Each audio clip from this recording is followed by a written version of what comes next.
She put a pot on she hair and gone. Them a the first one out on the dam. Basket on she head, bucket in each hand. Hold up on she frock, I wanna she grandson. To the market, them a go. Good day morning, the day is dawning. For cock-a-crow to give the villagers a warning. Rise and shine, the birds them a sing. All animal take turn as them join in the waking. Cock-a-crow, dog-a-bark, donkey bray, horse and they even duck-a-quack. Cock-a-crow, dog-a-bark, donkey bray, horse and they even duck-a-quack. Come and hear this sweet story that tell the people about life in the country. All day a back down, me now a come home. The naga jackass yard for fetchy load. Cockle shy hand, bag over shoulder, running by his side, a Rexy and Rover. From the farm, them a come.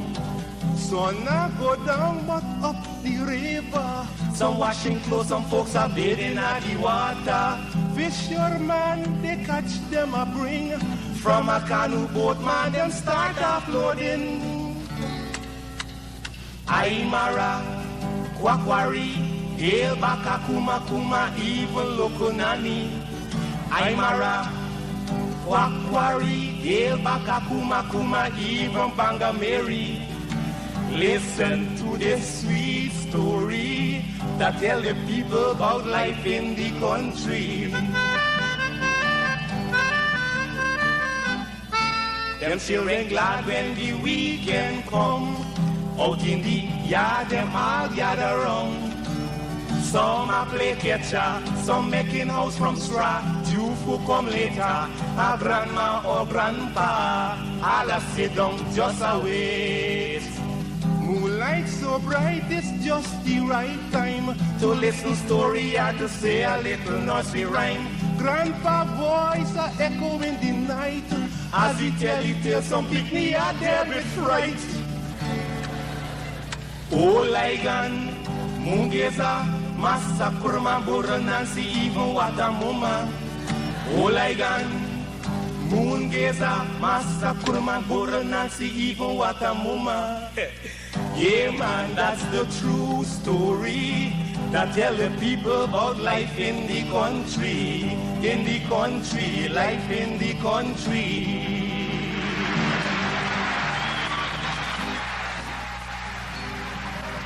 If you are looking to have your statutory declaration, affidavit of income, identity, damage or lost passport, lost license, tenancy agreement, agreement of settlement, power of attorney, last will and testament, and certification of documents, then you need to visit the Alistair Collins firm, located at the Killian Mall, 162 Lamaha Street in Georgetown, between Camp and Waterloo Street. Alistair Collins is a commissioner of oaths and a justice of the peace. Make certain you visit him or call for more information at 649-6410 or 685-6448 or 503-1451. And there's adequate parking available.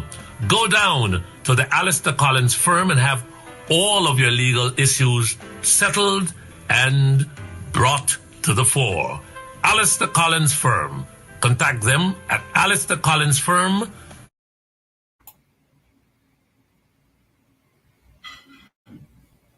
That little ditty we used to torment our teachers with when we were kids goes something like this. Onward, upward, Mary had a go. Day by day she tied it to a rope, till at length they got past the rope, and Miss Mary had to run behind it. We had a lot of fun with that, but do you actually know how beautiful these words are?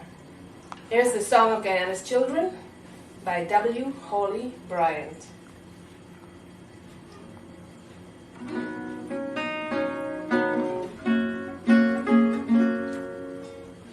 Born in the land of the mighty Roraima, of great rivers and far-stretching sea. So like the mountains, the sea, and the river, great, wide, and deep in our lives would we be. Onward, upward, may we ever go, day by day in strength and beauty grow, till at length we each of us may show what Guyana sons and daughters can be. All right. Hey, guess what? Good evening to all of you. It is 4.5 minutes after 9 o'clock. We'll give you a chance to share the link and share it to your relatives, your friends, and everybody that you have to share it to. We have some very important issues to discuss with you here tonight. We have, in fact, we have four distinguished gentlemen who are with us. We have former Deputy Commissioner of Police, I can be corrected, but Mr. Paul Slow. You all know Mr. Paul Slow. You can't run away. You know his name. You know him. You know what he's about. He's the chairman of the Police Service Commission, something that the PPP doesn't like. That agency, they do not like the agency now because they cannot control the members of that agency. And the chairman of that Police Service Commission is still Paul Slow. He is with us this evening, along with Dr. Van West Charles, Dr. Richard Van West Charles. He's the former Minister of Health many moons ago, and he's the former head CEO of GWI. Dr. Van West Charles has spent years upon years at PAHO. So when he speaks of health matters, he's not speaking off the top of his head or for some kind of political expediency or whatever. He speaks because he knows what he's talking about.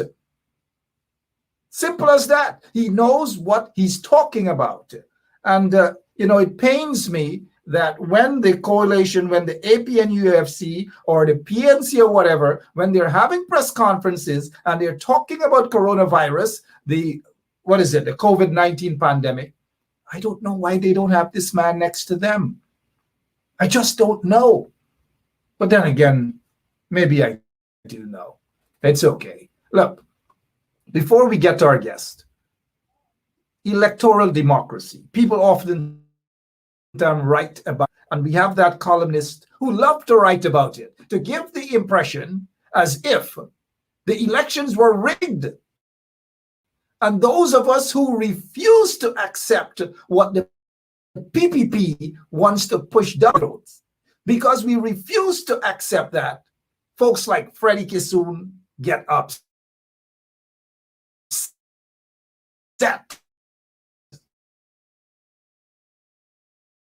And when moral values, so to speak, right?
Yep, sorry about that.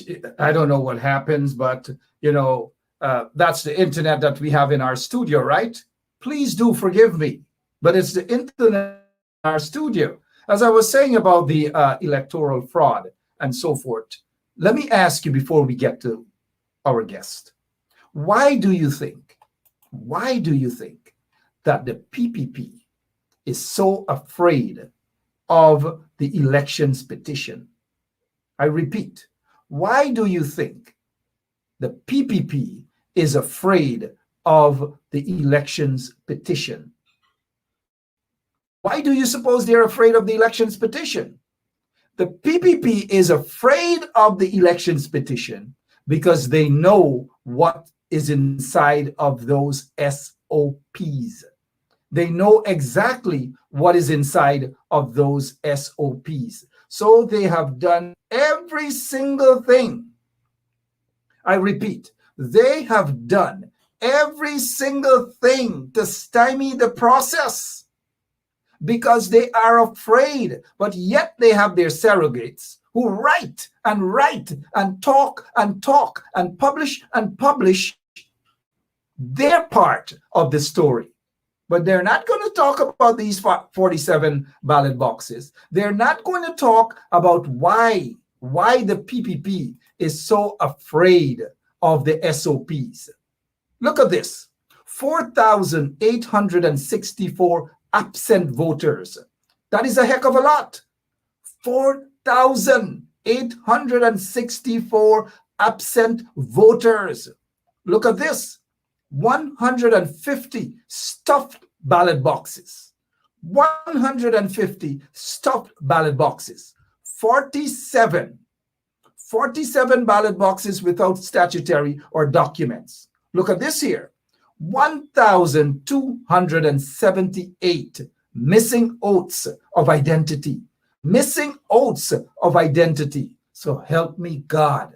And these folks want you to believe that when we speak and when we try to push back the narrative of the PPP about rigged elections, some of their surrogates get vexed, they get upset, they write all manners of things, all manner of things about us, all things. I don't know. It's Friday evening. Welcome to the show. My name is Mark Benshop. We're going to rock and roll this evening, and here why we're going to get started right away on Straight Up.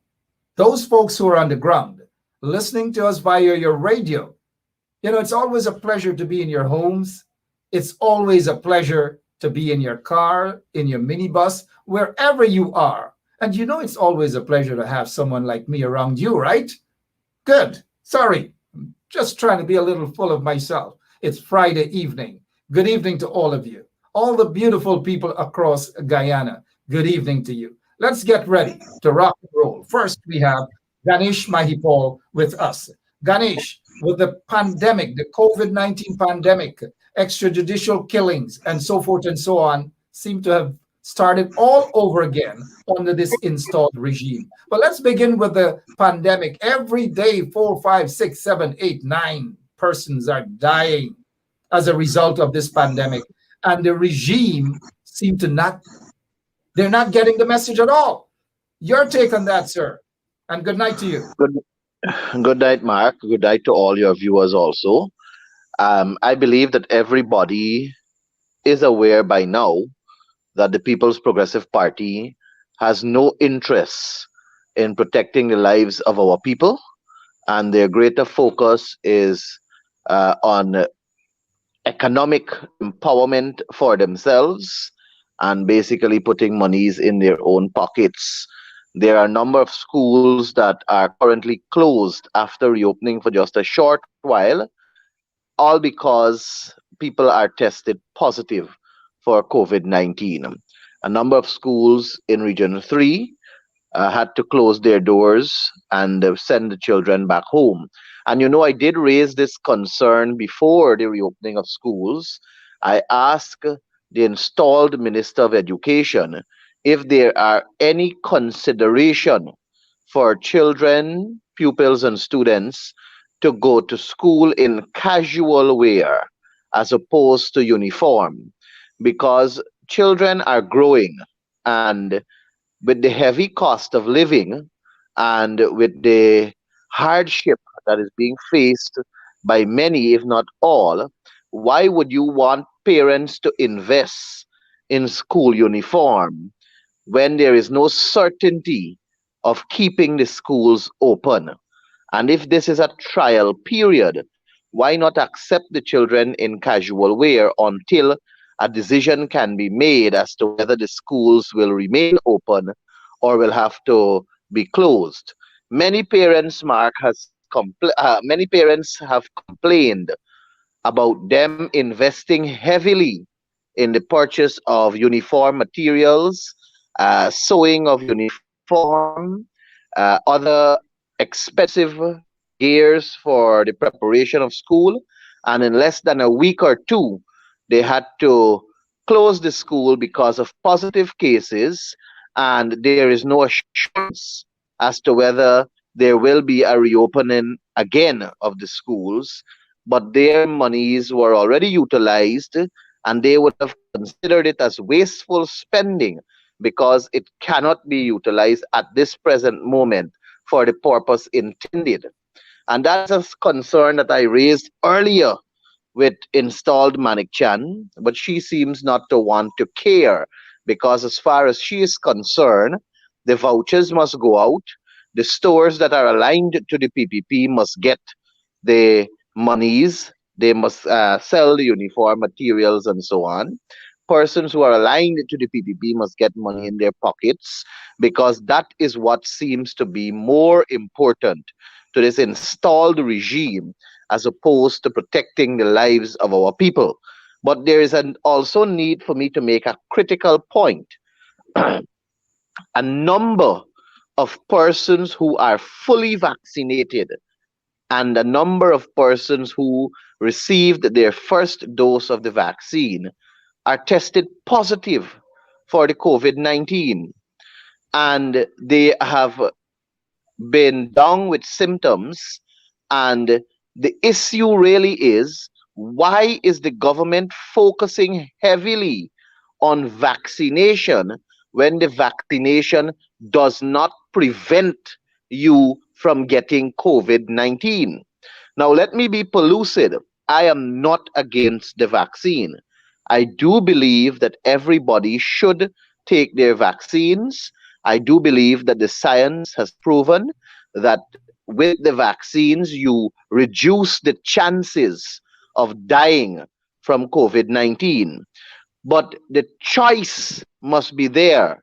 And this issue of mandatory vaccine is one that is creating pandemonium, and it's creating havoc in the minds of people, because the Minister of Health, the installed Minister of Health, is silent when it comes to providing vital and, and credible information on these vaccines.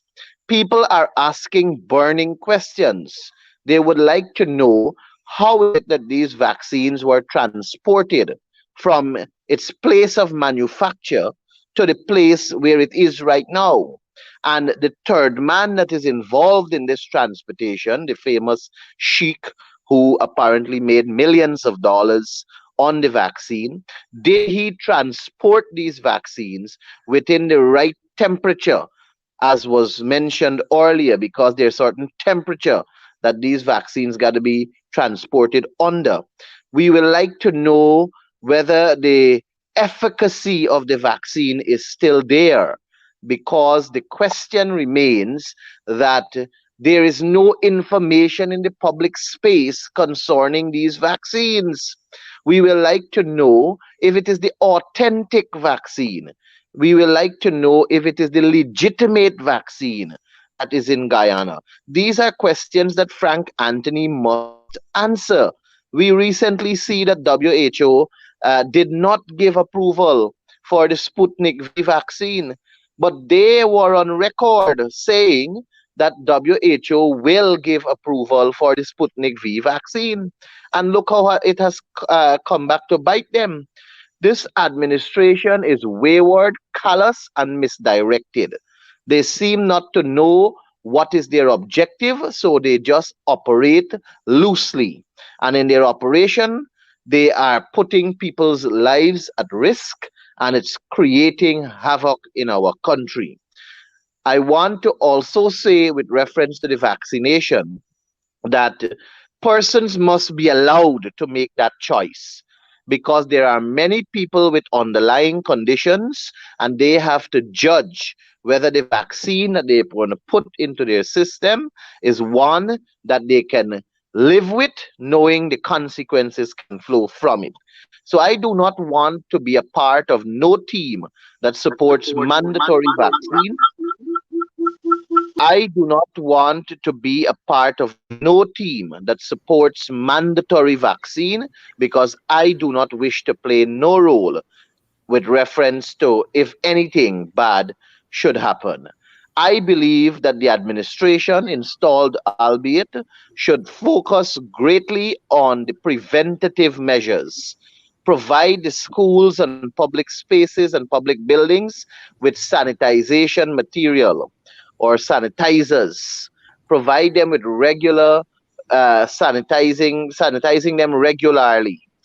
Face masks, hand sanitizer, uh, alcohol spray, whatever it is that was mentioned as the preventative measures. Build water troughs so that people can wash their hands frequently, hand soap, and all the other preventative measures. Have a greater focus on that. And if you have a greater focus on that, then you are better able to guarantee your people with greater safety, as opposed to having all of these protests that are happening all because you want mandatory vaccine so that your friends can get money in their pockets as you buy the vaccines. Utter Uh, nonsense, we, disgraceful and wicked. we get that. Wicked indeed and very vindictive, but people have to protect themselves and their family members as well. I'm pro-vac.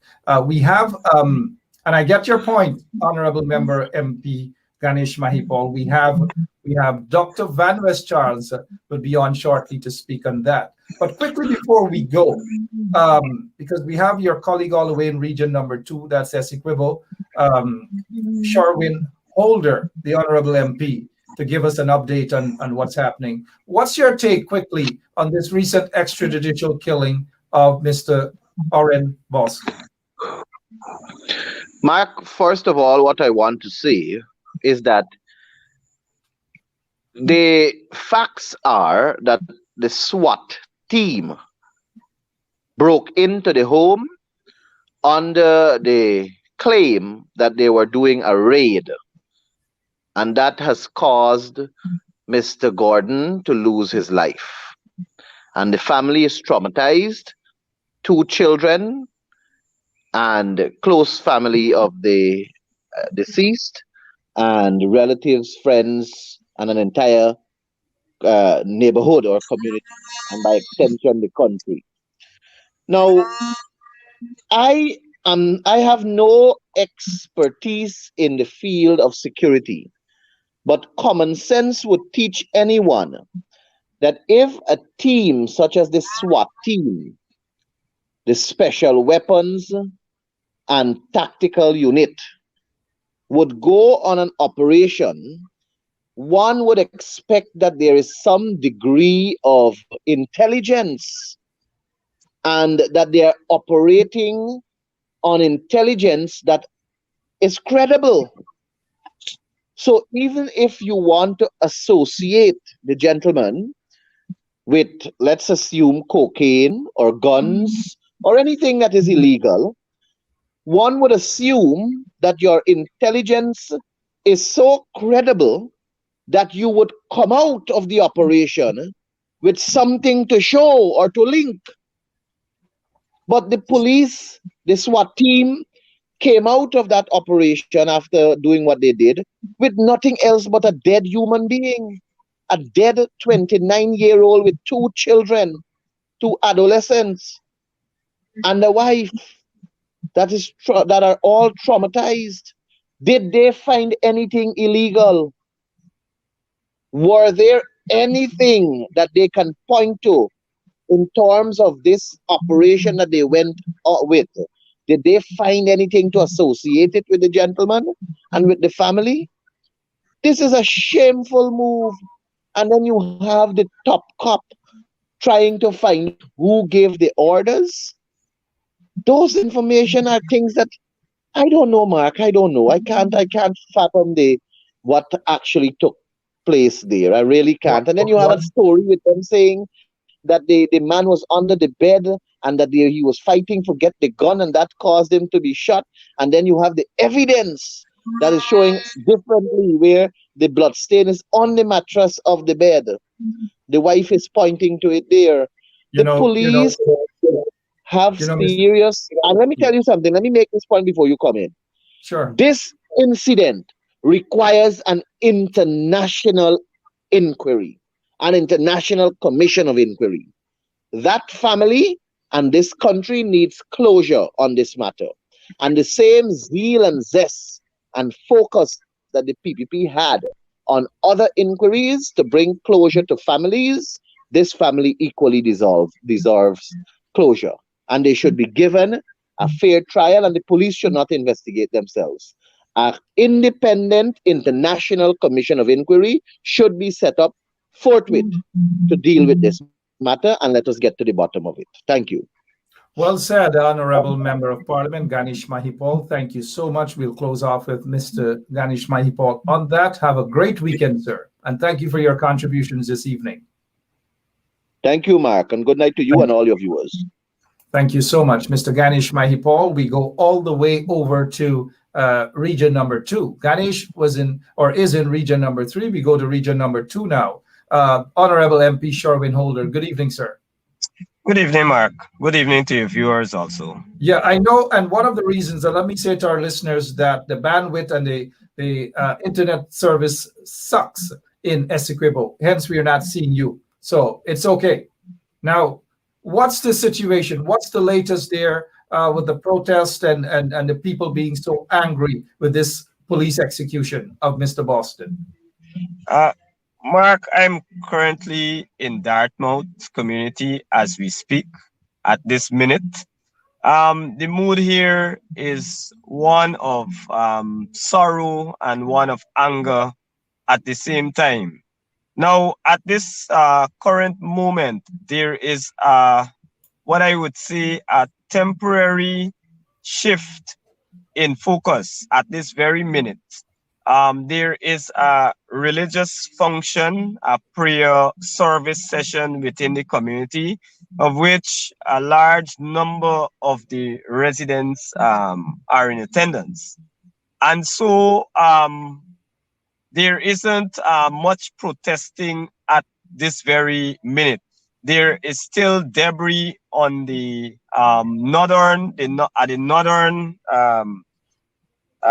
of the community. There is some debris there on the road, almost wholly blocking the road.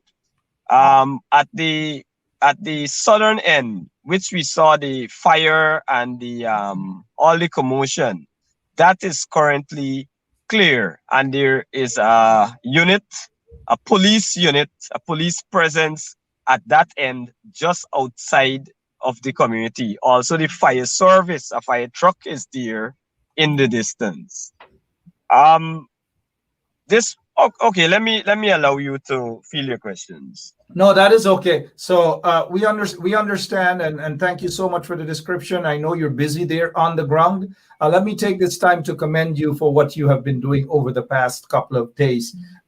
So the people in the community in Dartmouth, Essequibo there, they're all coming together, regardless of their religious background, regardless of their ethnic background, whatever. They're all joining hands and calling for justice. Is that correct?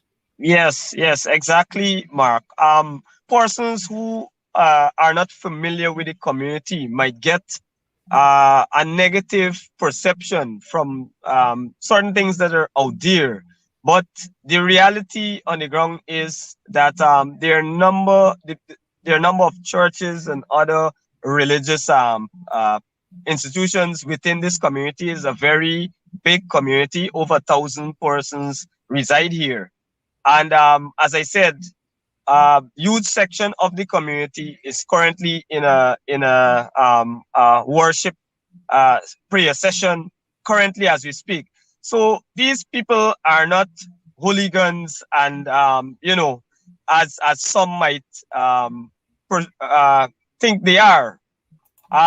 What struck me when this uproar started, there were and continues to be a number of Indo-Guyanese within the community who come here from far and wide, the neighboring communities, to give support to the people of Dartmouth. We know that Dartmouth is predominantly an Afro-Guyanese community, but you might be surprised to come in here and find a lot of Indo-Guyanese giving the kind of support that is needed in this time. And I must say, the entire community is united around this issue.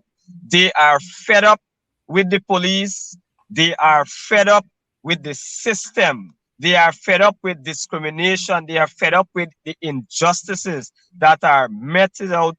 That was meted out in the past to them, and also what they're seeing in other communities. So this revolt, if you can call it, is not only about the death.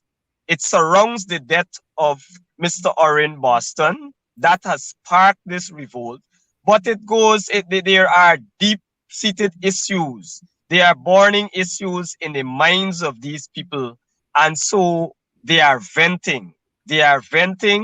And this unfortunate situation presented an opportunity for them to stand up against the regime and what it's doing to many communities across the country. Well said. And again, I commend the people there for standing together in that community. There ought to be justice. There will be justice. And let them know that there are people even outside of that community, people in other regions of Georgetown and outside of Guyana are with them. Justice must be done. Again, give my regards to the folks on the ground. Tell them keep the struggle up, of course, in a peaceful way.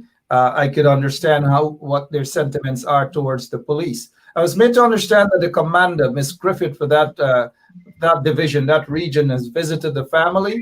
How happy are the family with what the commander had to say, from your standpoint? Based on the information that I have, yes, she did visit this morning. Sometime this morning, she and her team visited, and they had some discussion with the family. The family is still grieving, still angry. She revealed some bit of information. I was told that she revealed who the shooter is. She revealed the identity. The larger public still does not know who that person is, but I am told that she revealed the identity. We're glad that she, meaning the commander, Ms. Griffith, yes, has done that, and I think we some of us know the name. We are not sure of that individual because there were a bunch of SWAT officers on that mission. We don't know who really pulled the trigger. We don't know if Honorable MP, if they're trying to give the lowest ranking member the blame, or tell him to take the blame for some other senior rank. All the other members on that group, that is what the commander should be doing. Give the names of all those members, not just one little constable who allegedly pulled the trigger. It could be some senior rank on that group who pulled the trigger. It could be some phantom guy who was part of that group pulled the trigger, or some security guard for some big wealthy businessman. We don't know, but I get your point. It strikes me as kind of weird that the commander would go to the family and give a name of an officer and say that he will be charged on Monday. Don't worry. I find that very, very strange if it's accurate, that is exactly what she said. I find that strange, Mr. MP. But I agree with you. I agree with you completely. I believe that the people of Dartmouth is not does not trust the information that is that was provided for obvious reasons. From the beginning of this incident, you had a lot of what I would term perception of a cover up by the police. You had a fictitious statement being issued, and let me tell you this, Mark. I personally spoke with the commissioner of police when he was allowed to visit the family, and I said to him, "Well, you are here now, and you have the other side from the key witnesses, who is the wife, and you have the mother and other family members." And so I asked him the question. I said, "Sir, as a matter of fact, I said to him, I said, I think that you should withdraw that disrespectful statement, because you're now on the ground and you're hearing from the horse's mouth what exactly transpired." And I pressed him, and he sort of, downplayed. So I asked him, I said, "Man, in the interim, can't you remove that statement in the interim while you're conducting this investigation?" And he shied away from it. And that tells a lot. That tells you a lot about the police force and what is actually transpiring within that organization. it certainly tells a lot, Mr. MP, Sherwin Holder. I know tomorrow is going to be a busy day. I know you've been busy all day today, all night. You're going to be busy with those church services, the prayers and so forth the folks are having there. Again, Yes. Give me regards to all. Thank you for all the work that you're doing, and keep an eye on what's happening there in your region, the region Yes, that sure, you have Mark. been elected to represent. Thank you so much, Mr. MP. Thank you Appreciate for it. having me. All right, MP Sherwin Holder there for you guys, giving you a rundown. It is based on what we're hearing that the commander allegedly, mind you, give the name of the shooter, the alleged shooter. And now I find that strange that a commander will visit the victim's family members and say to them, "We got the name of the shooter. He's a constable. His name is so and so, and he will be charged on Monday." Really? If that is true, all I have to ask, really? Is that how police work is done in any part of the world? Now, I know Miss Griffith. Yeah, I kind of know all of them, right? I know Miss Griffith. I don't know. Something is strange about this.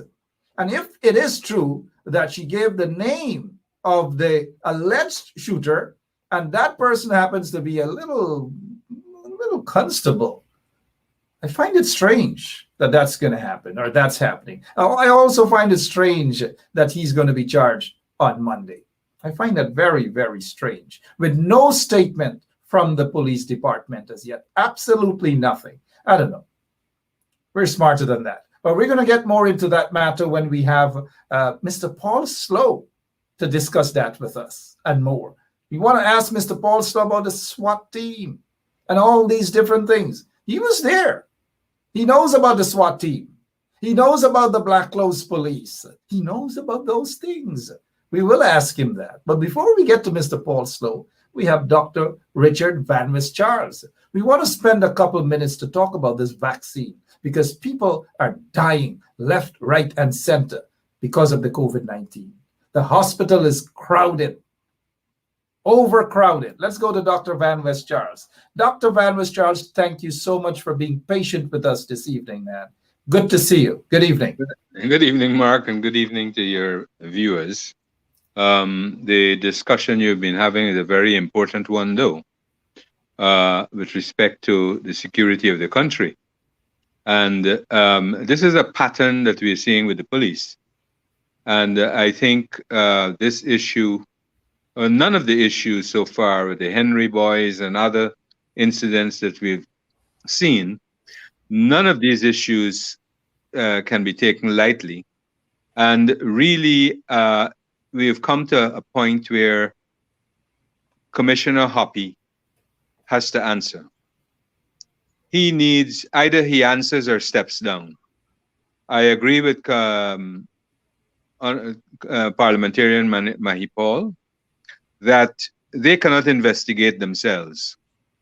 And therefore, what you're seeing in the main, it's a bias when different groupings do different things within different communities. The reaction to young blacks is different. And I want to say to you that you're getting to the point where the police force is apparently ill-trained to deal with issues within the community. Or there are a increasing number of rogue elements. One has to ask yourself, why during the administration of APNU AFC, the number of incidents that occurred were far less than what seems to be occurring now. Granted, you had different commissioners. And so it begs the question of whether Commissioner Hoppy is out of his depth and unable to manage the police force in a way, because these procedures are way off base. And I'm sure Paul Slow would address them, but this can't be normal. And I honestly believe that he needs to step aside at this point in time, because I don't think he is managing the force well, and it's probably a demonstration of ill preparedness of many others at the top. You know, apart from not managing the force well, Dr. Van West Charles, many are of the view that he's not managing the force at all. Many are of the view that he's not even in control of the force. And so we are seeing the evidence of that. He, as acting commissioner of police, has admitted that he was unaware of such a team going into the region for any sort of search. He is unaware. If he is unaware, then who gave the order? If he cannot give the order, well, then it's time that maybe, yep.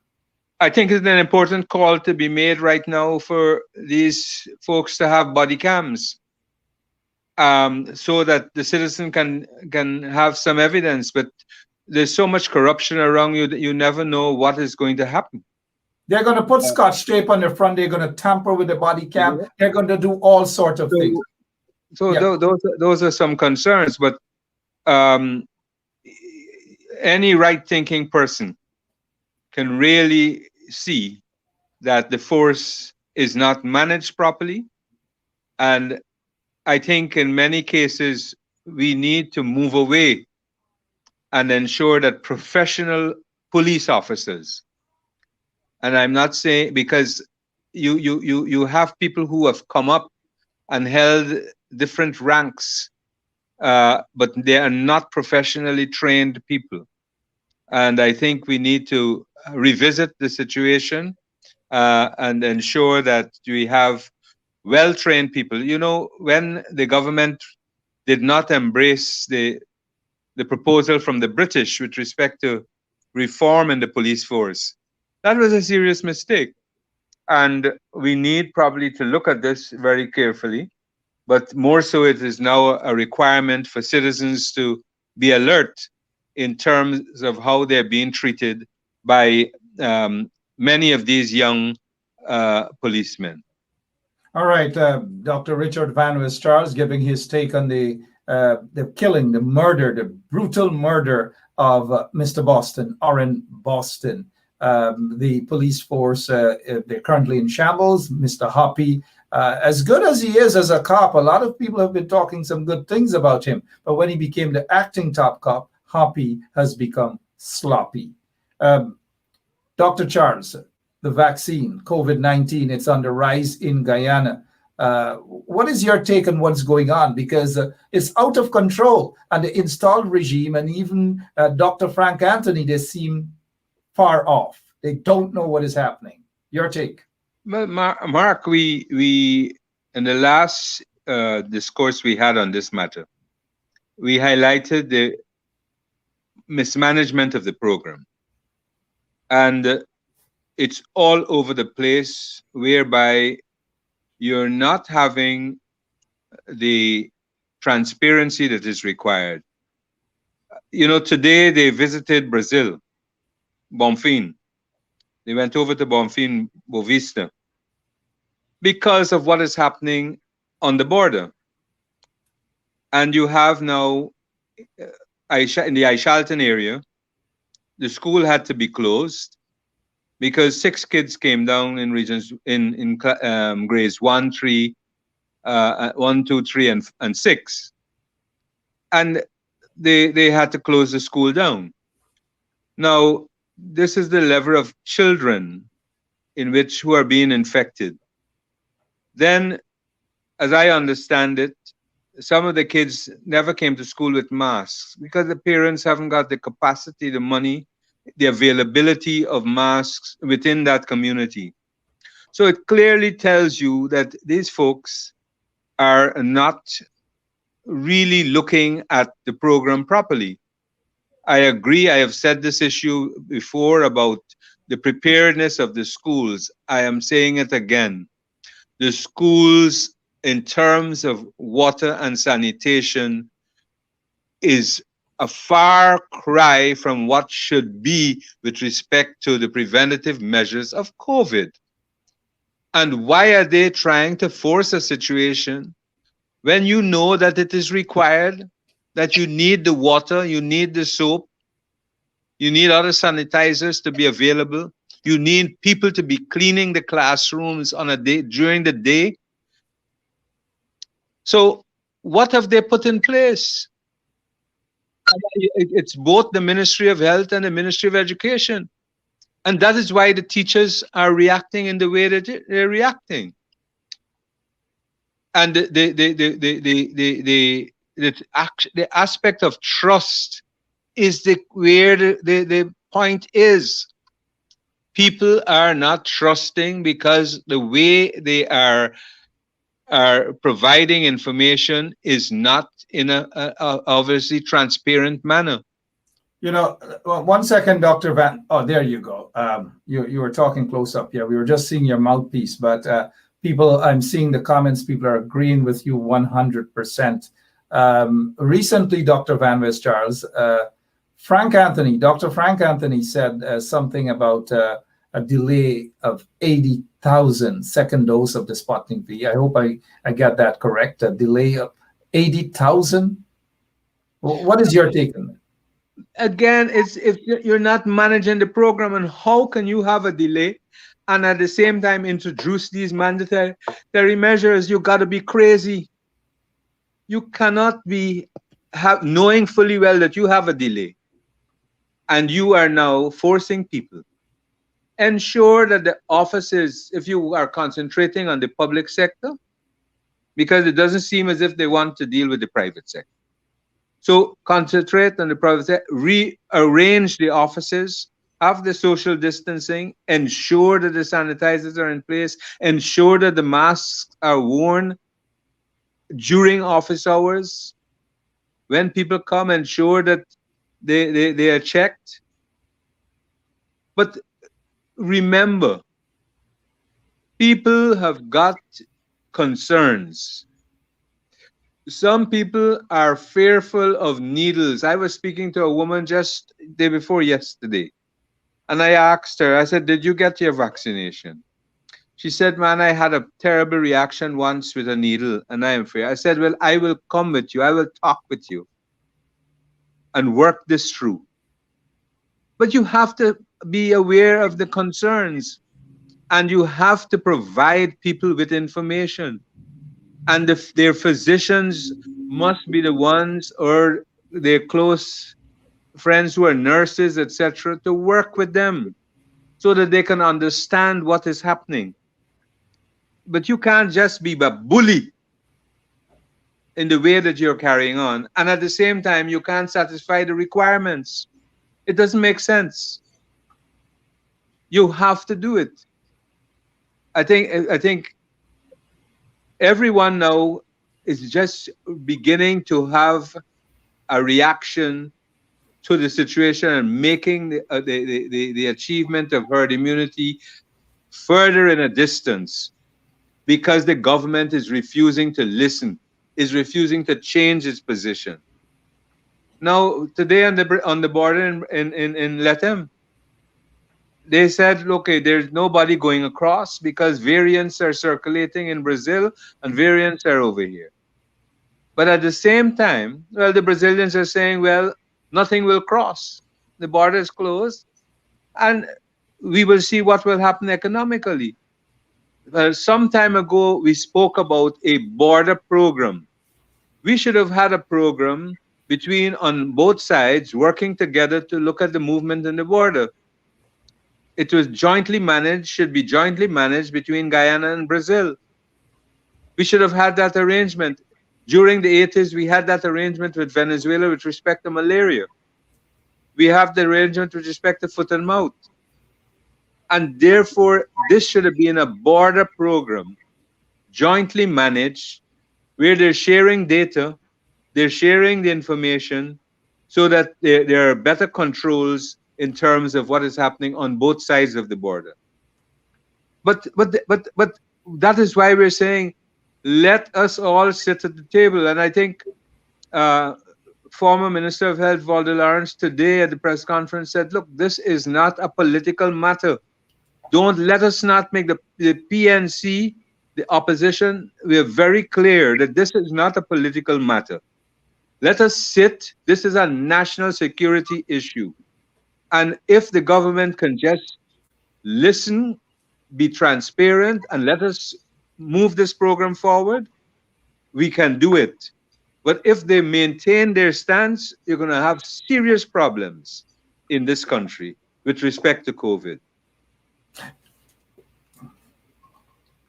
You know, Dr. Charles, I heard the Honorable Chairwoman of the People's National Congress Reform today at her press conference, and she said that when she was the Minister of Health, they wrote to the opposition, inviting them to come to the table so that all can play their role in going after this virus, the pandemic, and to reduce infection rate, lives, save lives, and all these things. They refused. Now that they have been installed, they are refusing to even invite the opposition to the table. You know what? I have every single night we're on, we talk about the opposition not being at the table. It is pretty obvious by now that the installed PPP regime, the incompetent PPP regime, and the incompetent Minister of Health feel they know it all. But people are dying every single day. Almost 800 persons have already died. They know it all. They want people to die. Y'all are begging too much to join the table. They don't want you guys on the table. The Guyanese people are smart enough, and next elections, whenever that is held, the Guyanese people will punish the PPP because the PPP is responsible for the hundreds of deaths in the country at this moment. They're refusing help, knowing that they're incompetent. And I want to say, look, there isn't a full understanding in all quarters. And even within our courts, I think the lawyers need to be calling expert witnesses, because the issue of testing, the more you test, the more it serves two objectives.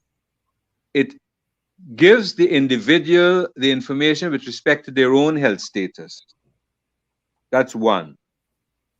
And two, it provides data for the surveillance of what is to happen. So the testing becomes, the more you test, it is better.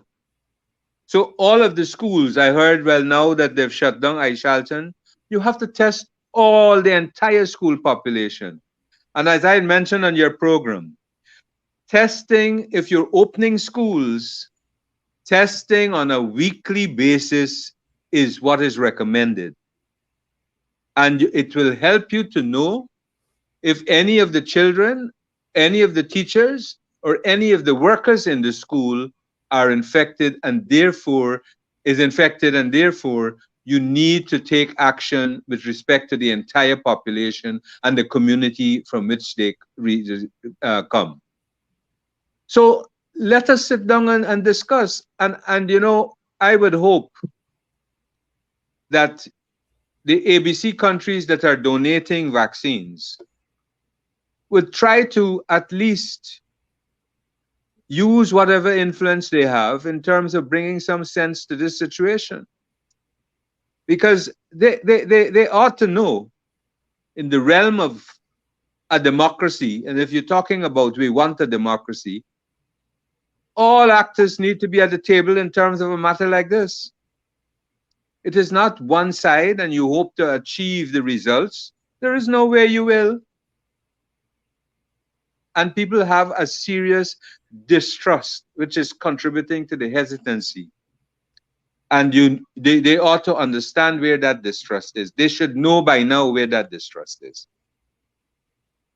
They should have some sense and stop going around the bush if we are serious about the people. You know, the sad thing is, Dr. Van West Charles, they're not serious. The PPP regime is not serious about the people. Every day we see the frustrations. Every single day, the cane harvesters and the quarantine. Albion today, they protested. Yesterday, they protested. In Dartmouth, we have a protest because of a police murder. Every day, we are seeing protest upon protest upon protest in Guyana. And I'll say this, Dr. Van West Charles, the pot is boiling. You mentioned the ABC countries. They're all silent on a lot of issues, but they're not silent about investments coming into Guyana and the oil investments and so forth. They seem more concerned about maybe their friends and cronies and others just coming into Guyana to invest, to make hundreds of millions of US dollars, billions of US dollars. That is more important to them. So we're not going to hear their voices on these sort of human rights violations, extrajudicial killings, and the vaccine, the handling of the COVID-19 pandemic by this incompetent installed regime.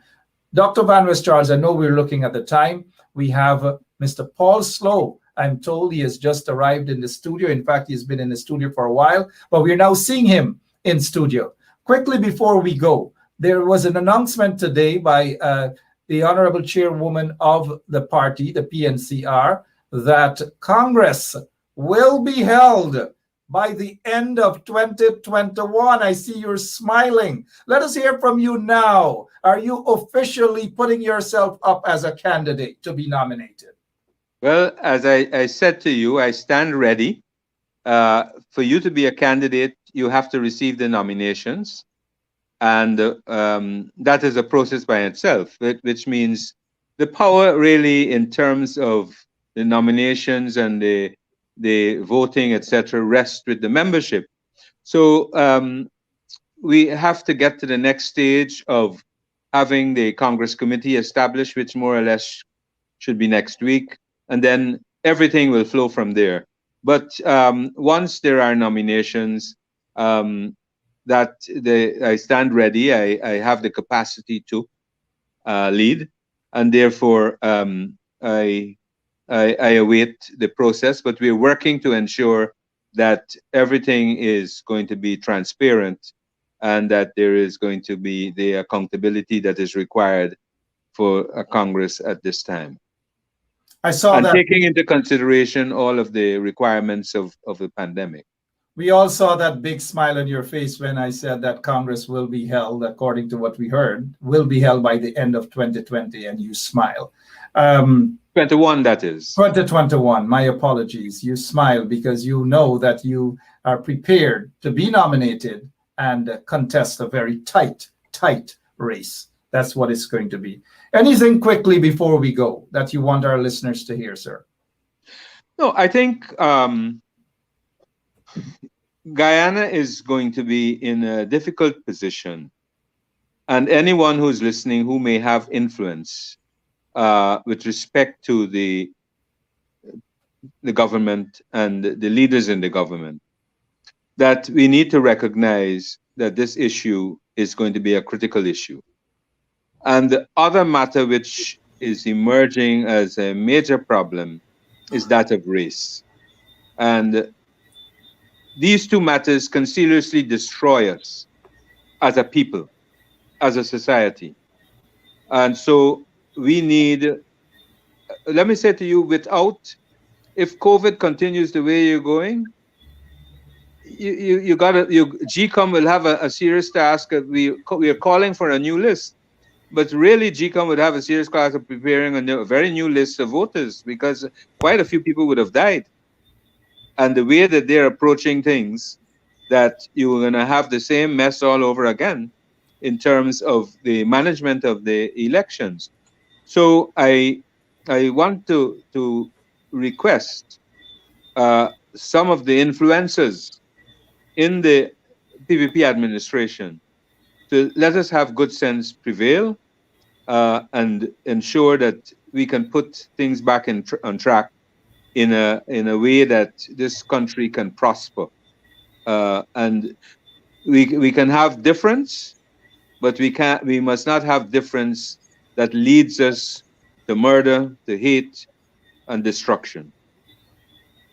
Well said, Dr. Van West Charles. I see we have our good friend, Mr. Paul Slow, CCH, DC, DSM, and all these things there, an honorable gentleman. I'm wondering whether he will throw his hat in the race too. Not a politician, Mark. No. He didn't say which race, Paul. Yeah, Exactly. He's speaking about politics. I'm not going to get involved in politics. The race for the next commissioner of police. I didn't say which race. Thank you, Dr. Van. Thank you very much, and good evening. Have a good night. Good evening. Thank you. Bye-bye. Yeah. Good evening to you, Mr. Slow. How are you? Good evening, Mark. I'm fine, thanks. In light of this pandemic, this cruel pandemic, this deadly pandemic, how are you doing? How are you handling it? I'm safe at the moment and doing everything to remain safe. I'm following all the COVID protocols. My job demands that I do that. Hand washing, social distancing, vaccination, and the full work. So I'm doing everything that is possible for myself and my family, for everyone to be safe. Absolutely correct. And you're looking pretty sharp. Let's get ready. Let's get ready to rock and roll on the main issue. But before we get to the main issue, which is the SWAT team swooping down on people in Essequibo, shot and killed a businessman out there in Dartmouth, Essequibo. Before we get to that, there was some ruling today. There was a ruling today or yesterday concerning the police service commission, of which you are still the chairman. What's the latest on that matter? Can you fill our listeners in, please, sir? Well, the first correction is that the life of the commission came to an end in August. August the 9th was the last day of the commission. So there's no police service commission at the moment. I am not any longer the chairman of the police service commission. That life, 3 years, 2018 to 2021, and that has ended. Now, the matter yesterday had to do with the action brought by the commission in respect of the purported suspension of the commission by the president. As many persons may be aware, an officer or several officers challenged the commission. The promotions that were to be made at the end of the year, they challenged it. It went before the Chief Justice, and the Chief Justice threw out the challenge. Now, before that was done, the President purported to suspend the Service Commission, and we knew all along that that would have occurred, because it was clear, as I was saying from the beginning, that the whole intention was to make sure that if certain persons weren't promoted, then they were going to dismantle the commission, and therefore they proceeded to do so in a very illegal way, and that was challenged. Now, in challenging the decision, the president was named as one of the respondents, and that matter was ruled on yesterday, and Justice Gino Prasad ruled that the president enjoys immunity from all prosecution or all actions like that, and therefore the president's name should be removed. So that was as they call it in law, the interlocutory issue. Now, the main issue has to do with the manner in which the president went about trying to suspend the commission. Now, most persons were blindsided. Again, I was not. The judge was, when the Attorney General informed that they had now filed a motion yesterday. They filed an action yesterday to seek to throw out the substantive issue, claiming that, well, the commission is no longer a living entity, in that the life came to an end in August, and so therefore that is what transpired yesterday. Now, the lawyers representing the commission will file a response by Tuesday, and responses are going to be filing, you know, it goes. And I think the next oral argument before the judge will be on the 10th of November of this year. So that's where it is at the moment. Thank you so much, Mr. Paul Slow, for giving us that update. We understand what the current installed regime wants to do, which is to hijack the Police Service Commission, hence their problem with you, an honorable chairman of that commission, along with some of your other members as well. Mr. Slow, let's begin with this here now. This guy, Ganesh, not Ganesh Mahipal, but Ganesh, this guy, that's his name, a taxi driver from Port Morant. He allegedly dosed his wife with quercetyl and burnt her, 95% of her body. He escaped out of the country, I'm assuming through Timeri International Airport. A wanted bulletin was set up for him. He was allowed to go to the airport. His bag checked in, passport stamped, got on the plane, reached all the way to John F. Kennedy International Airport, where he was apprehended and sent back.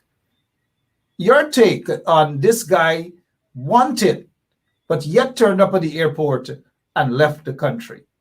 Your take on that? Well, it shows that the system is porous, and thankfully the Americans were able to intervene and to apprehend him. But the question is, I hope some proper investigation is done as to determine the whole process. When was the bulletin issued?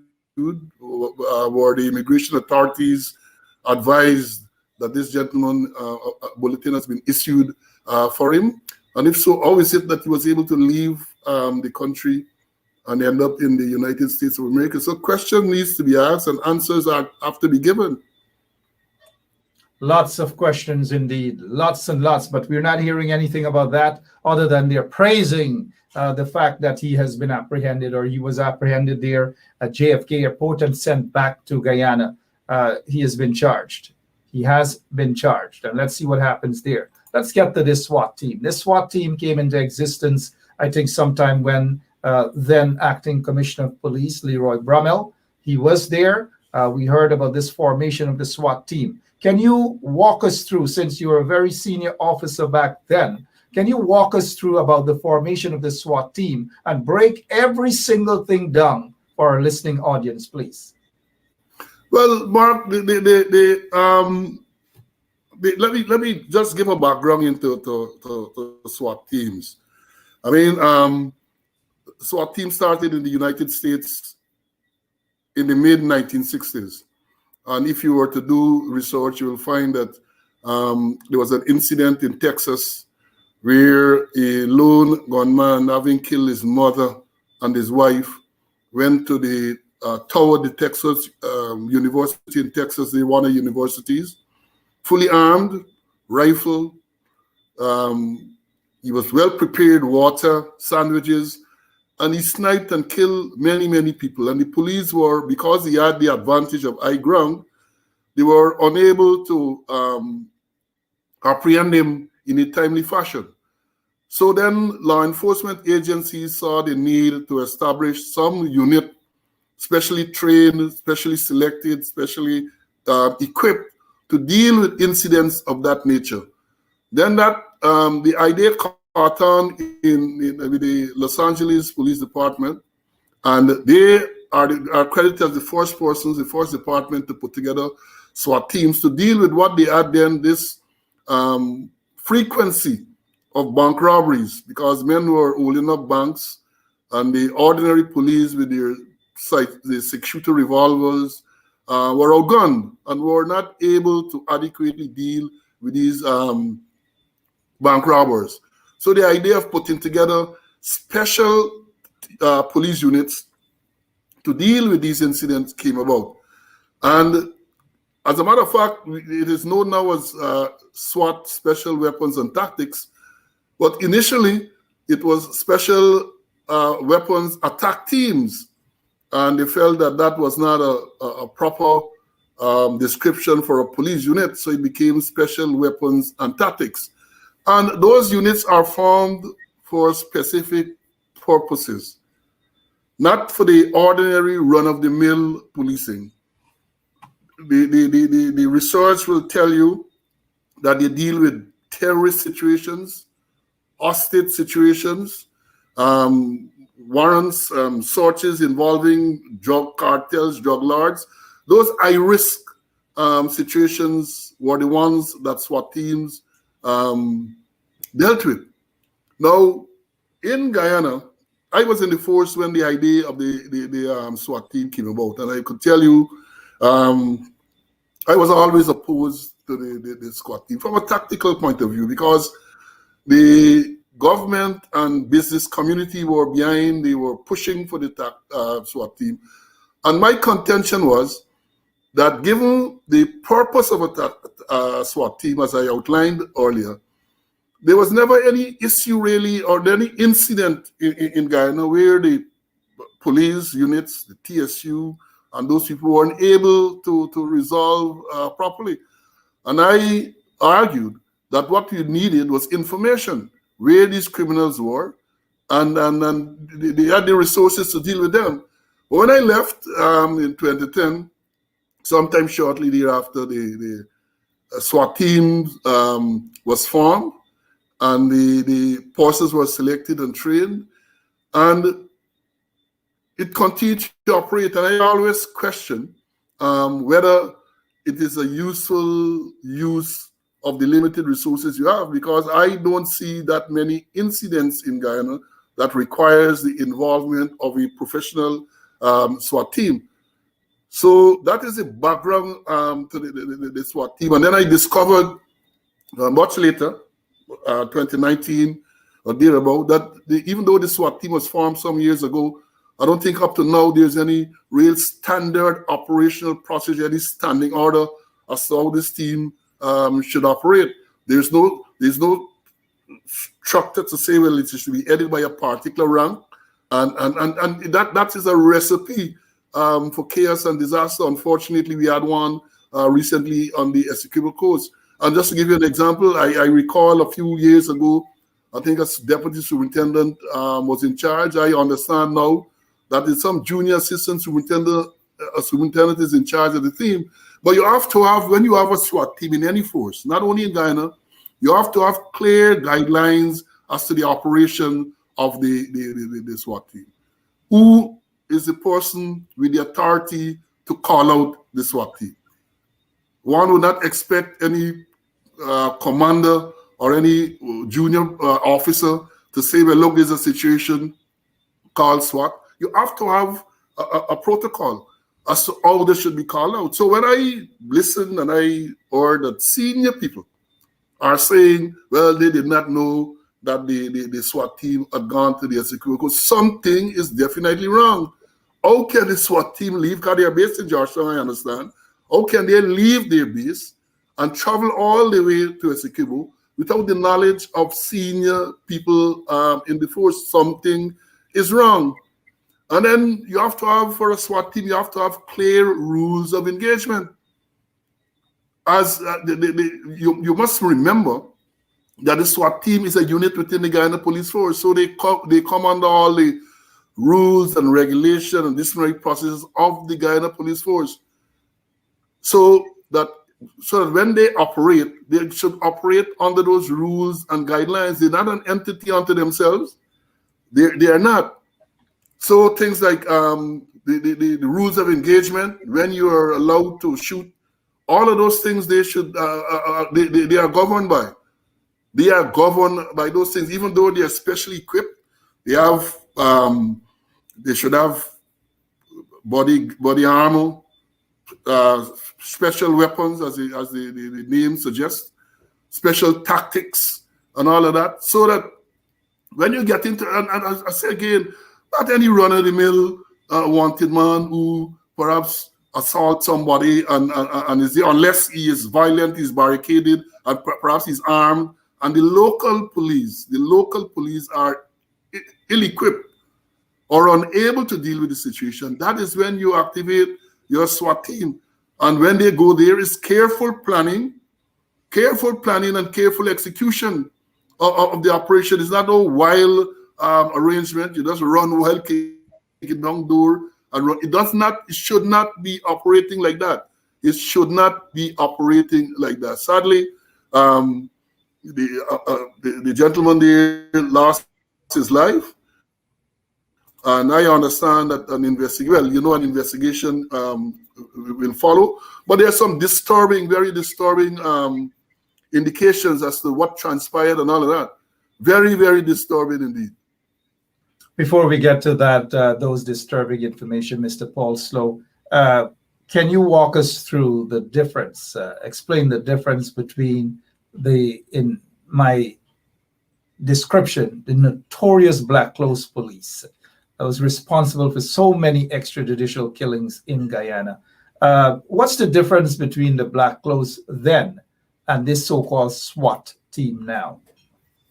Well, the Black Clothes had a bad reputation. I think that's public knowledge. It was a bad reputation, and I would think that when the SWAT was formulated, one of the intentions at least would have been to make sure that you are a professional body to respond to this high-risk situation, and as I emphasize, a professional body responding to these well-trained, well-equipped, and to respond to these situations. But given the action there, one questions the level of training and the level of professionalism. And the fact that you mentioned earlier that this SWAT team is being headed by a junior rank, does that come as any surprise to you? Well, it is. Well, not really, but it should not be. It doesn't surprise me now, given the way things have been occurring over the past year in particular. A lot of confusion and a lot of chaos, not only in that area, but many areas. So even though you're disappointed, I am disappointed. I don't think I can say that I'm surprised of these type of developments.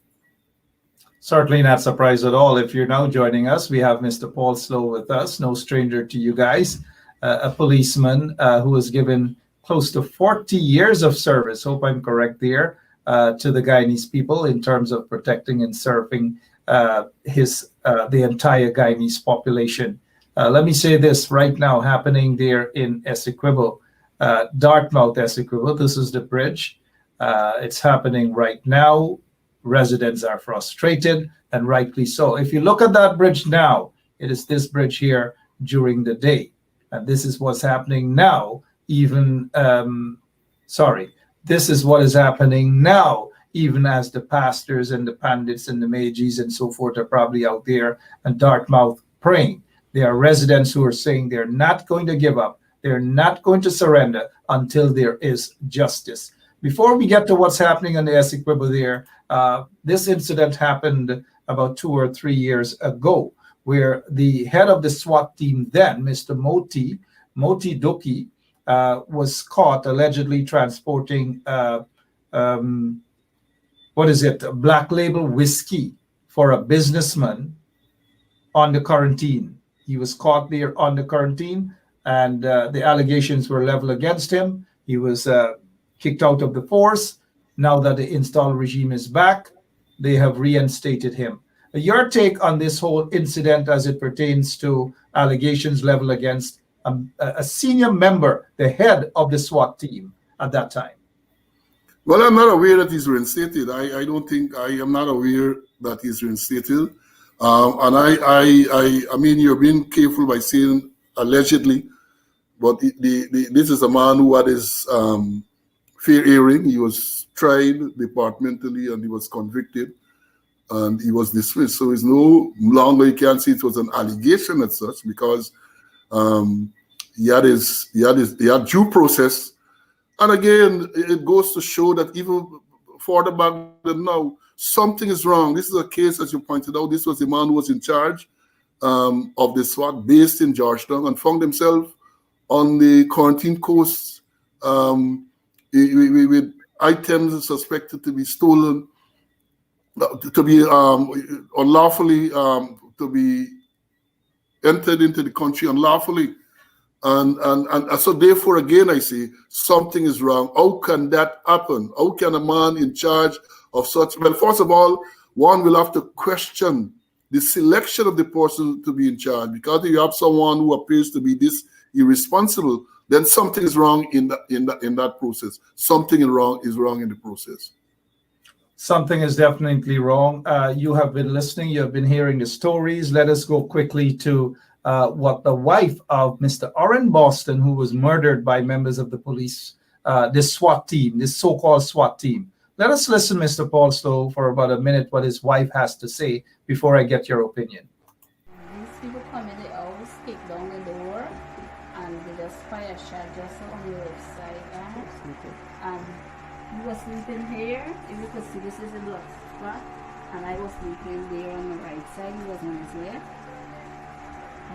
Just hit him just like this. I left lie down trembling on the bed and he didn't say anything to me. I asked him if I could come off the bed and I said, yes, come off the bed. And that was it. Then he told me nothing.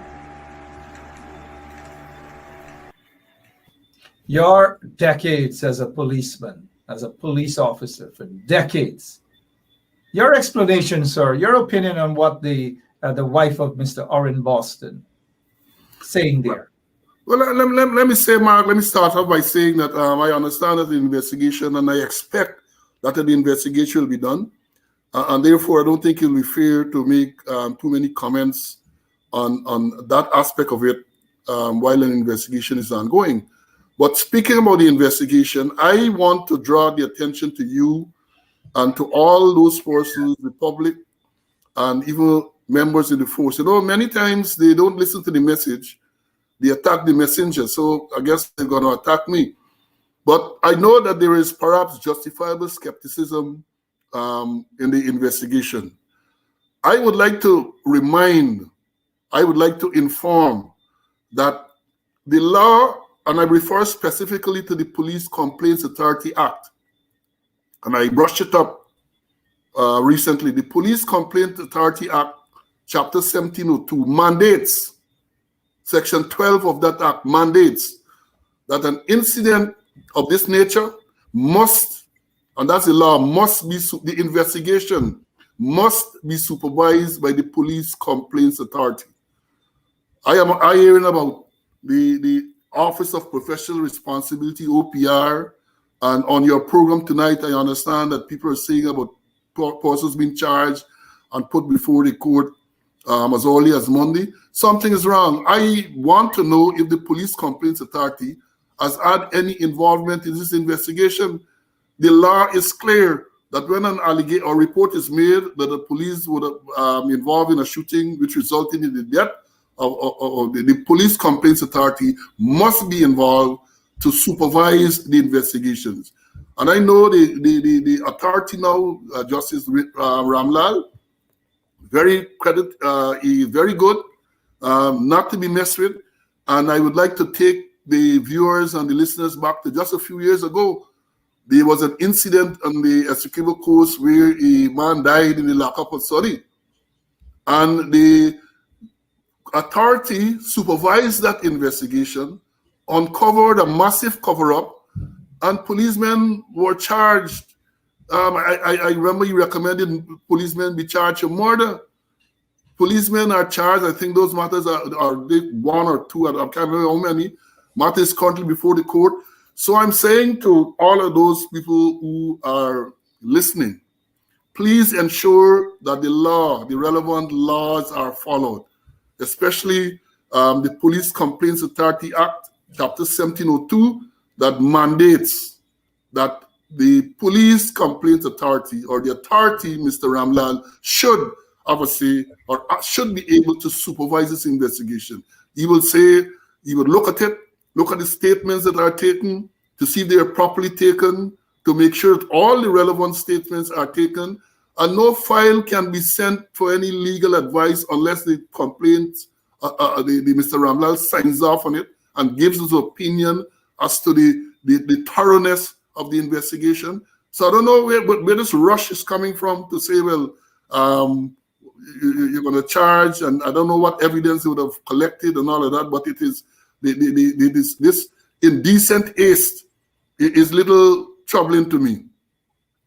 It's a little troubling to you. It's a little troubling to a lot of people, but thank you so much for that explanation. What exactly then, because we know of the Office of Professional Responsibility, OPR, headed by it's usually headed by a former senior police officer, and the investigating ranks are all members, serving members or former members of the Guyana Police Force.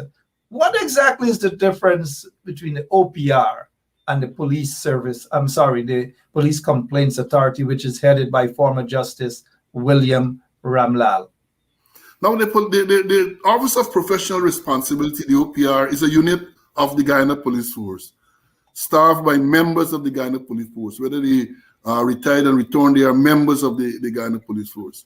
Now, in the case of the Police Complaints Authority, which has a Special Act 1702, the authority, we used to refer to him as chairman, not really the chairman, the authority, Mr. Ramlal, is appointed through a process. He's appointed by the president. He has independence, and he has a staff, in many cases, experienced former investigators who are answerable to him, not the commissioner of police, not any officer in the force. So one would expect some more independence, some more professionalism, perhaps, from those persons. But and that's a big difference. While the OPR is a branch within the Guyana Police Force, the Police Complaints Authority is established by separate law and it's governed by separate law and as its mandate, as I've indicated before, to investigate matters of this nature, to supervise the investigation, not to investigate necessarily, but to supervise, to see that the investigation is properly done. And to apart from that, when the investigation is finished, to go through and to comment and to make recommendations to the Director of Public Prosecutions as to whether the investigation was properly done or not, and what he thinks should flow therefrom. And just to give our listeners a little background too, we have the OPR, which is the Office of Professional Responsibility, which is an agency that falls within the Guyana Police Force, as you have indicated. Then we have a separate body, which is the Police Complaints Authority, that is supposed to be independent. It's headed by, usually the person who heads that has to be a former judge. His predecessor, Mr. Ramlal's predecessor, was Cecil Kennard, who was the former chancellor, and that should be an independent agency. And then within the police force, again, they also have their a police advisor, legal advisor, that will review all these matters or matters before they are sent to. Most of the big cases are reviewed by the legal advisor for the police, sent to the DPP. I don't know, lots of confusion indeed. But let me ask you about this here. I'm a bit concerned. This guy, Peter Headley, was gunned down. He was murdered by a member of the Guyana Police Force over 4 months now. The matter was with the OPR. Now we are hearing that the matter is with the Police Complaints Authority and a decision should be made soon. 4.5 months, Mr. Paul Slow? 4.5 months? Again, and here is it, you have a case, you see 4.5 months in that case, and in this current case, you're hearing that people are likely to go to court next week. So you want to know, again, what has taken so long in that matter. And then, as I've said before, why the indecent haste in this one to have someone put before the court. And it creates doubt in people's mind. It does not breed confidence in the whole process, and that is what you want. People have to be confident that the process, and the people will follow the law and let the chips fall where they may. But unfortunately, in the situation we have, you don't have that. I can't understand why that matter that you referred to a while ago will take this long, 4 months and going, and you're not hearing anything about it. 4 months, still nothing at all. The relatives of Peter Headley, they want justice. He was shot and killed by a member of the police force under questionable circumstances. But let's go back to Mr. Orrin Boston, shot by a member of a SWAT team, so-called SWAT team, in his arm, punctured his lungs and everything else there. We're seeing it. I don't know. I don't want to ask you any particular question as to this SWAT team barging into the home and shooting this man and killing him, because as you've said earlier, the matter is currently under investigations and you wouldn't want to venture much into the matter. But are you at all surprised that this SWAT team, this heavily armed SWAT team, kicked down the door, barged in, shot him only one shot? Having said that, would you be surprised if they now claim that it was a mistake? Would you be surprised? Well, nothing will surprise me with what is going on. Nothing will surprise me. As a matter of fact, I was so upset because when this incident occurred, the first, I think it was early yesterday morning, whenever it was, there was a news item breaking about this gentleman being shot. And when you read the news item, it was intended, in my view, to create a certain image of this gentleman, because the item claimed that he's no stranger to the police. Well, I know that when that term is used, that usually suggests that the person is a criminal. Once you hear a person is no stranger to the police, then it's a euphemism to say that the person is a criminal. So I don't know the gentleman. So that's the impression I got, that this man is some known wanted man in the area. But then what struck me as strange, when you went down to the penultimate or the last paragraph of that report, it then said that this gentleman had some activity, I think 2 weeks ago, which went some activity with a DJ from Georgetown. And the activity went until 7 o'clock the following morning. So right away, he said something wrong. What's the reason for that? What's the relevance of him having an activity that went until 7 o'clock in the morning? So immediately my antennas were up. So something was amiss. The way that story was penned and the way it attempted to portray this gentleman, I was very, very alert as to what will happen after. And Mark, let me say this to you too. It should not escape. It did not escape me, and it should not escape anyone who looked at the sequence of events, that there was a cabinet outreach on the Essequibo coast over the weekend, and this incident occurred immediately thereafter. So questions need to be asked about the proximity of this incident, because I saw photographs in the media which suggests that members of the SWAT unit went up there to provide protection for the cabinet members who were up there, which is not unusual, right? So I am thinking whether it has anything to do with instructions being given for the SWAT to be there and to give instructions, and that line of thought is even urging me more, because when the people are saying, senior people are saying that, look, I don't know that this team was there. So the question is asked, and quite rightly so, who gave instruction for the SWAT team to go there? What were their instructions to go there? Who directed them to these? Because even, let's assume, we don't have to assume the SWAT team went there. I don't think the SWAT team or the head of the SWAT team or the people from town would know these people there. So obviously the local police, I guess, would have given them information, would have given them intelligence as to where they should go to carry out operations and all of that. So this whole thing needs a thorough investigation to find out all of that.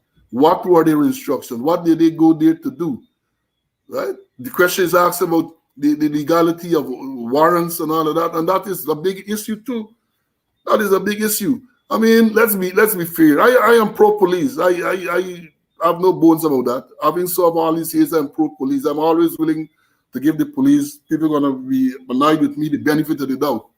But sometimes there's no doubt and there's no benefit to be given. The thing is so straightforward. There's no doubt and no benefit. And even if you're going on an operation 3 o'clock in the morning, the manner of execution, I mean, you kick down the door. Let's be reasonable. Because even if a man is in his home and 3 o'clock in the morning, the door banging, no announcement, you are likely to try to protect yourself or either to escape or to protect yourself. That's a natural reaction. It's a natural reaction. And then the focus, of course, is on the focus, I understand, is on one person. But in my days as a commander, the focus would not have been on the one person. The focus would have been on all of those persons who were there. What information you got? Get there, because I don't think, based on what they're saying, is not the team leader when there. So what did the team leader do? What instruction did the team leader give to this man? Again, rules of engagement. What are your rules of engagement? When should you fire? I was a firearm instructor for many, many years, and I can recite until now, over what 40 years after, I can recite to you the rules of engagement because they have not changed. And I don't think that any one of the 5 rules would have covered the incident that that transpired here. None. What are the 5 rules? Just let me tell you the primary rule of engagement and shooting for all policemen and perhaps even civilians if you're a licensed firearm holder. It says that you may fire, meaning that you may shoot, if you are attacked and you apprehend serious danger to your person and you are unable to defend yourself by any other means. Let me go over that. If someone attacks you and you feel you're going to be injured or killed, they say apprehend serious danger to your person, and you are unable to defend yourself by any other means, then you can fire. This is number 1. That's the primary one. And that's the primary. Well, you have others who would say that if property or order to defend or to protect is attacked and you're unable, if a police station is attempt is made to overrun a police station, you're escaping a prisoner, people lawfully held in custody, and they like. But the main one, and the other main ones, if persons perpetrate or are evidently about to perpetrate an outrage among the felony. Example, murder, manslaughter, race, housebreaking, shop breaking. And again, it says, and do not desist after warning, and cannot be deterred or arrested by any other means. There are strict rules of engagement. I remember as a young sergeant many, many years ago, I had the privilege of going to the appeal court to deliver a firearm to the late, great Geoff Haynes. And I had to lecture to him, give him a rundown on the rules of engagement, when you should fire.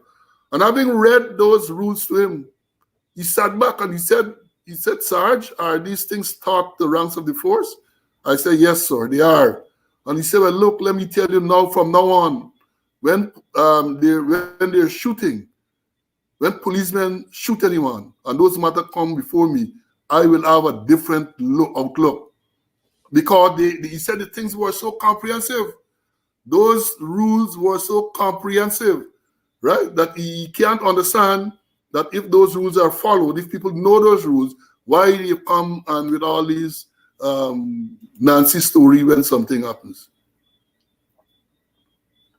Lots and lots of Nancy stories, Mr. Paul Slow. We're looking at the time, but before we go, according to the reports, one member of the so-called SWAT team has been placed under close arrest. He wasn't the only one there, but we were hearing that he was the one who allegedly pulled the trigger. But why only place one under close arrest? Were you the acting commissioner of police or the commissioner of police? What would you have done under this circumstance? Well, not only the acting commissioner of police, but any proper investigation will start with all those who were there would have had to be questioned, detained, and to get exactly what role they played in the whole thing, because one man might have shot, but one might have done the shooting, but then we're hearing that doors were kicked down, and therefore, so they have something in law called accessory, you know, and the people should know that, because they trumped up a charge against myself and Conway, saying that we conspire to commit a fraud, and therefore they know about conspiracy and they know about accessory. So I would think that in a situation like that, not only the person who is alleged to have pulled the trigger is culpable. He might be culpable for the killing, but the act of being, I'm sure there were accessories, because people are saying 3-4 persons. The wife will tell you how many people went in there, and they're all, I suspect that if a proper investigation is done, you're going to find all those persons culpable somewhere or the other. So there's a need, and that's why people are worried, because people feel that with this rush, a thorough and proper investigation will not be done. Oh, and people have every reason to believe that, based on past experiences and so forth. Going back in 2000 and 2002, April, the shooting to death by members of the Black Clothes Police of Shaka Blair and scores of other persons. Mr. Slow, I guess the question here is, well, not really a question, as we prepare to close now. I suspect that your colleague, the acting commissioner, the one who sits there performing the duties of commissioner of police, may be watching this program. He seems not to be in control of the Guyana police force at all.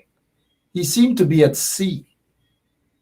I don't know. What message do you have for him right now as we close off this program? Well, there are many reports. I think there's no secret. There are many reports the officers have been saying. It's have been carried in some cases in the media, that when the commissioner gives certain instructions, those things are overturned by the political directorate.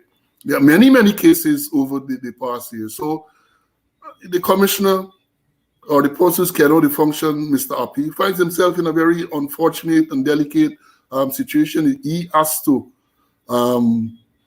stand up and make sure that the correct things are done. You know, many times, even in my time, politicians might want to say, well, tell you to do things. You have to let them know that, sorry, it cannot be done, or it cannot be done in the manner that they want it to be done. And that is what you have to do, whatever the consequences. As I've said to many people, you don't have to be disrespectful. You don't have to be disrespectful. Very respectfully, let them know what the situation is, what the law is, and no, you cannot do it, or you cannot do it that manner. You cannot. For example, and that is the problem. It was allowed initially. They sat back, Mr. Appy sat back and allowed these things to happen. He gave instructions, or in one case, it was well publicized where Ikin promoted people illegally, and when the commissioner rescinded the promotion, the understanding is that the Home Affairs Minister intervened and said, well, no, the promotion must go through. So you're undermining the commissioner. You're undermining the commissioner. You had the incident again with the Police Association. Commissioner instructed that the election should be held at a particular time. Brutus and others held the meeting before the morning, elected their people. When the other meeting was held the afternoon, the one that was directed by the commissioner, then the commissioner wrote to say that, look, he understands that 2 meetings were held, and he's declaring both meetings null and void, and directed that the new elections, what I'm saying elections, and directed that new elections should be held. And then overnight,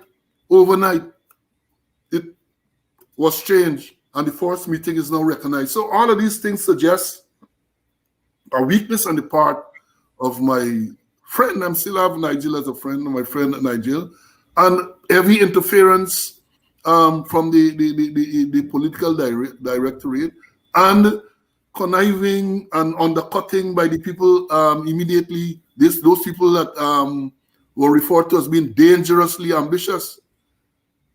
And it is clear, any rank, many things, when you see things happen, you know.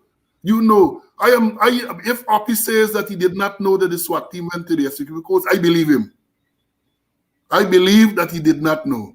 You might want to say, well, then he doesn't have control of the organization that he's heading. But I think that's the nature of the thing. So, but someone would have. Because remember, the officers in charge of the SWAT team would not wake up and decide that he go into a executive course. The commander in the executive course, I am sure, knows the protocol. And even if she feels that there's a situation that the SWAT should get involved in, she does not have the authority. She can't call the SWAT commander and say, send a team. She has to go through some channel, some protocol. So people are involved in sending the team there, and everybody will now duck and try to hide, which is, again, that is so dishonest and so unprofessional. When you make decisions in senior positions and they turn out to be wrong, you must be strong enough to stand up and say, yes, I made the decision because of so. And you justify it based on the circumstances of that time, because when you are in senior law enforcement positions in particular, you're faced with some dynamic situations where things change all the time. And a decision that is made now can prove 5 minutes after to be, you feel it is correct now, 5 minutes after, given the dynamic nature of the situation, it might turn out to be the wrong decision. But you make decisions based on information at hand. So people, it's a real sad situation. And I will say, you asked me to, I will say to Mr. Happy, Nigel, it's time that you clamp down on certain things to show that you have command of the police force. I don't think it is too late. As again, you don't have to be disrespectful to anyone, but people have to know you have command of the force. The law protects you. You can't have people outside of the force determine who is to be transferred here and who is to be transferred there. No, cannot. You should not. Cannot happen. Cannot. As I said, I understand initially. You might have been a little timid, and you would have carried out those instructions, illegal though they are, but it's over a year. It's over a year, and you need to ensure, you have to now look at your legacy to make sure that things are done in a manner that the law prescribes for them to be done. Thank you so much for your time, Mr. Paul Slow. Appreciate it. We will invite you back here very soon. People enjoyed every bit of your time here. Continue to be safe in this horrible pandemic situation, you and your family, your loved ones, and everyone. Thank you so much, Mr. Paul Slow, for your time. Thank you, Mark. And you and viewers and listeners, please continue to be safe. As they say, the virus is real. And please do everything that is necessary to protect yourself and to stay safe. Thank you, Mr. Paul Slow. Have a great weekend, sir. Thank you very much. Sure. Mr. Paul Slow there, he said that you don't have to take illegal instructions from those political bosses or whoever they are. You don't have to. Paul Slow has a history of that. He never took instructions, not even from Jack Dale, not even from Irfan Ali, not even from the late Ronald Gadraj and others. He never did. Kudos to you, Mr. Paul Slow. The others should grow some huge testicles. They should do that and refuse those illegal instructions. They should not allow the police force to be contaminated by questionable individuals, or to be run by individuals with nefarious actions or intentions. Some of them are drug lords, some of them are fuel smugglers, some of them are gold smugglers, and all these things feel that they can flex their muscles and control the police force. Some of them showing off their weapons and sophisticated weapons and all these different things. Dark days have returned to Guyana. Very, very dark days have returned to Guyana. We continue to pray for the family members of this young man, Orrin Boston, who was murdered by members of the SWAT team, a so-called SWAT team that was sent there specifically to kill him, because that is exactly what they did. The young constable who they want to put the blame on should not be the only one that is responsible for the murder of Orrin Boston. We're hearing the name of the young constable, Gordon. Oops, I give you guys a hint. Gordon, that's the name we're hearing. We're hearing that the young constable knows Mr. Orrin Boston very well. We're hearing that the young constable has connections with folks, questionable characters outside of the police force. All these allegations we're hearing, mind you, allegations. They're allegations. I just thought I'd throw those allegations out there because it is what it is. But Mr. Paul Slow is correct. Not only that young constable should be charged or should be investigated, every single one of those SWAT team members, and they have to say during the course of the investigations whether all of them are members of the Guyana Police Force. Again, I repeat, whether all of them are members of the Guyana Police Force. Have a great rest of the weekend. God bless you. Keep safe. Wear your mask. If you have to be vaccinated, go right ahead and be vaccinated. If you don't want to be vaccinated, still protect yourself. Wear your mask and whatever else. Shame on the installed regime. Shame on them. Early next week, Irfan Ali is going to be in New York to attend the United Nations General Assembly. I'm told that he wants to meet with so many people. He wants to meet with people. But I'll be watching who are the ones from Brooklyn that will be meeting with Irfan Ali. I'll be watching. Things are rough in the country. People are being killed. People are being persecuted. Economic genocide. Use a term coined by my friend Lincoln Lewis.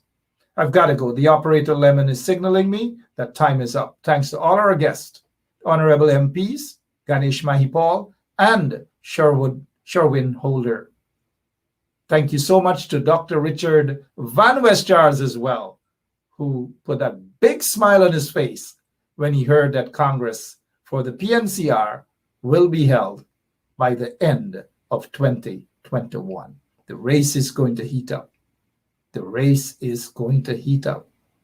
Who will we support? I don't know. I don't have a horse in the race as yet. That's just my take. No horse in the race as yet. God bless you all. Mwah. I love you. It's hard to be at peace with the ones who are so discard. It's hard. Them have a knife in your back and them smile it so broad. Help me to deal with the ones them who said them love me when them really don't. Help me to deal with the fans them kill me flesh when the crowd are shout. Jesus, help me on the battlefield. Jesus, help me on the battlefield. Help me on the battlefield. Cause the booby traps with them set is real. I never want to take your glory, Lord. Send your angels to encamp around about me and stand guard. To envy is so easy and to love it is so hard. Let me work for your glory and not for the award. Don't make me ever get caught up in the scream and the applause. And go talk about the blessing and not talk about the Lord. All these things are vanity. I need your reward. Let me be real. Don't put on no facade. Help me to deal with the ones them who said them love me when them really don't. Help me to deal with the fans them give me flesh when the crowd are shout. Jesus, help me on the battlefield. Jesus, help me on the battlefield. Help me on the battlefield. Cause the booby traps with them set is real. Sticks and stones can break my bones and words can harm me. They can harm me. When the evil come against me, you'll protect me. You'll protect me. Father, I need the strength of your son. Cause you know my work is not done. Lord, I need that endurance just to finish this race that I run. Help me to deal with the ones them who said them love me when them really don't. And help me to deal with the fans them kill me flesh when the crowd is shout. Jesus, help me on the battlefield. Jesus, help me on the battlefield. Help me on the battlefield. God, the booby traps with them set is real. You tell me if you stand firm, cause every little plan you have a confirm. I know them evil plan turn. In a darkness, me a the long term. So help me if you deal with the ones that who said them love me when them really don't. Jesus, help me if you deal with the fans them kill me flesh when the crowd are shout. Help me on the battlefield. Jesus, help me on the battlefield. Help me on the battlefield. God, the booby traps with them set is real. Help me to deal with the ones them who said them love me when them really don't. Help me to deal with the fans them kill me flesh when the crowd are shout. Jesus, help me on the battlefield. Jesus, help me on the battlefield. Help me on the battlefield. God, the booby traps with them set is real. Help me to deal with the ones them who said them love me when them really don't. Help me to deal with the fans them